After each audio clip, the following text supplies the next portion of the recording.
Well, what's up, guys? Welcome back. Working on Toyota again, changing out. Blue this pitman arm or outer arm. I'll leave a link down in the description. I was getting confused. Yes, I'm wearing the same clothes as the last video. If you guys are paying attention, we changed out the other arm, so it was all sorts of jacked.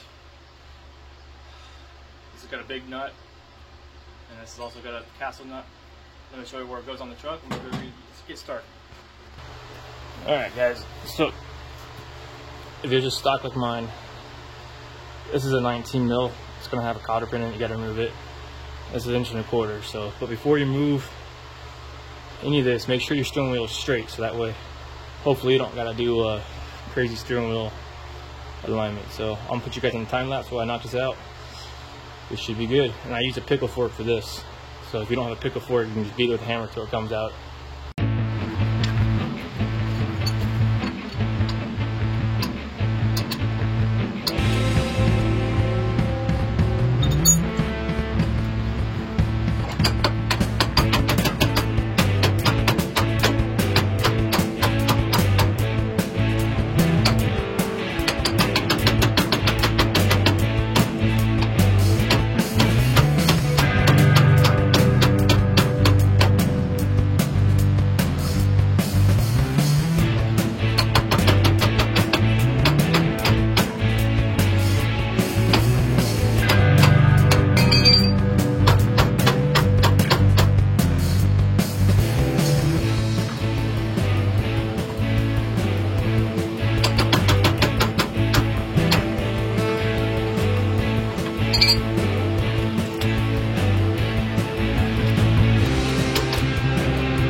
You guys didn't see it, but I mean, if you notice, my bit snaps, my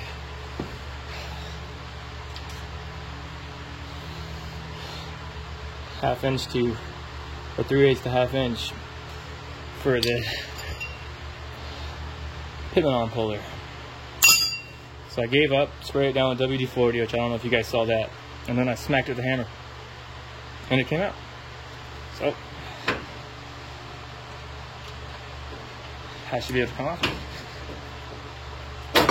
That should come off. Oh yeah. And here's your new one.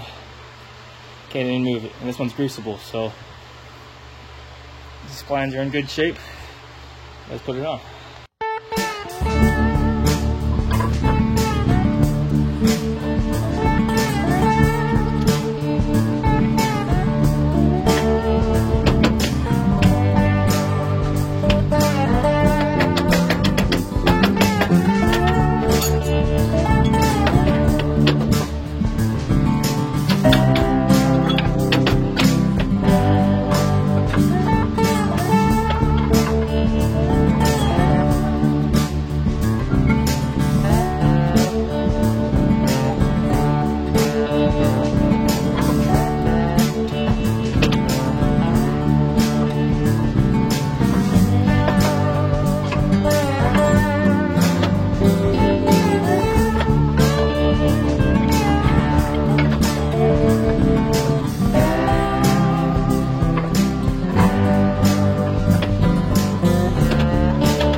like that. You saw me do about 5 pumps, 6 pumps of grease.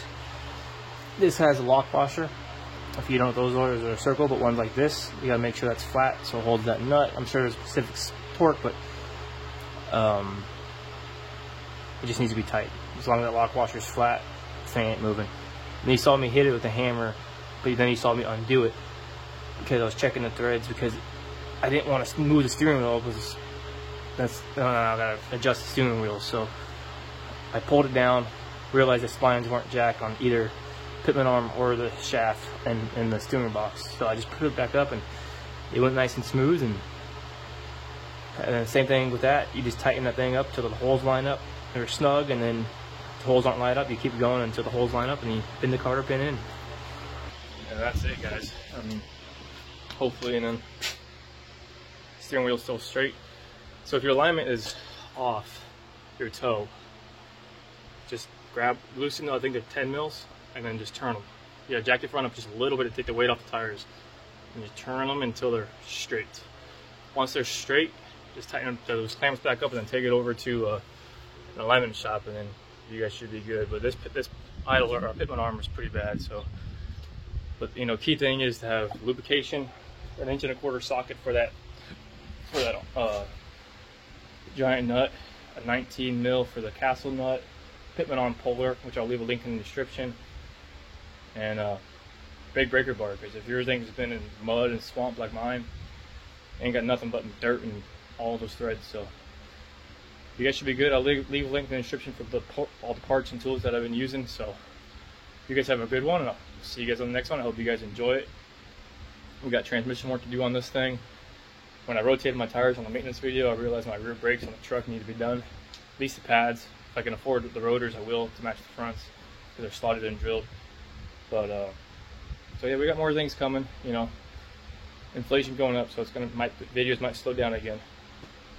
And then but just keep in touch, man. I'll be posting videos. Like, I do it for the information. I don't do it for the people. So I do it for the people. I don't do it for the money. I'm sorry. So you guys have a good one. I hope this information helps. Put my arm and idler for you. And if you guys enjoy, if you guys want to see anything, I mean, I could do tie rods in this thing. If you guys want to see how tie rods are done, or even ball joints, but they don't need to be done. But I can show you guys how to do it, and I'll do it just for you guys. So as long as I can afford it and it's in the budget, keep in touch, guys. Just let me know. I'll see you guys later. Howdy.